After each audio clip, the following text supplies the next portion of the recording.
చూడమ్మా మొదలత పరీక్షలు బాగా రాసావమ్మా. పరీక్షలు బాగా రాశాను నాన్న. నువ్వు పరీక్షలు ఎప్పుడు బాగా రాసి వస్తావా? ఈ తండ్రి ఎప్పుడు నీకు పెళ్లి చేయాలని తహతహలాడుతున్నాడు. అయినా నీ తగ్గ సంబంధం తెచ్చాను అనుకో. సూర్య వంటి నీ అభిప్రాయం ఏంటమ్మా? చాలా మంచివాడు, గుణవంతుడు, బుద్ధిమంతుడు కూడా అనుకుంటాను, కానీ డబ్బే లేదు. డబ్బు మనకుంది కదా నాన్న. అవుననుకో. ఉన్న వగ్గగాన కూతురికి ఇలాంటి దిక్కుమల సంబంధం తీసుకొచ్చాడంటే వీరభద్రైన ఊరంతా ఆడిపోసుకోదు. అలా ఎందుకు అనుకోవాలి నాన్న?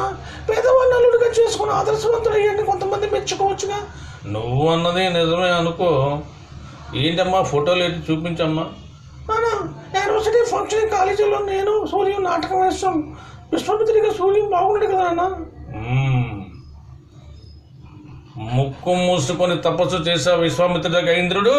మేనకను పంపిస్తే పంపించచ్చేమో కానీ నీ కాలు చెప్పు ఖరీదు కూడా చేయను ఒక అనామకుడి దగ్గరికి నువ్వు కోడలికి వెళ్ళడం నాకు ఏమాత్రం ఇష్టం లేదమ్మా. ఇది నిన్ను హెచ్చరించడానికి అంటున్న మాటలు కాదు, 100కి 100 పైసల నిజం. అయితే నా మాట కూడా విను అన్న.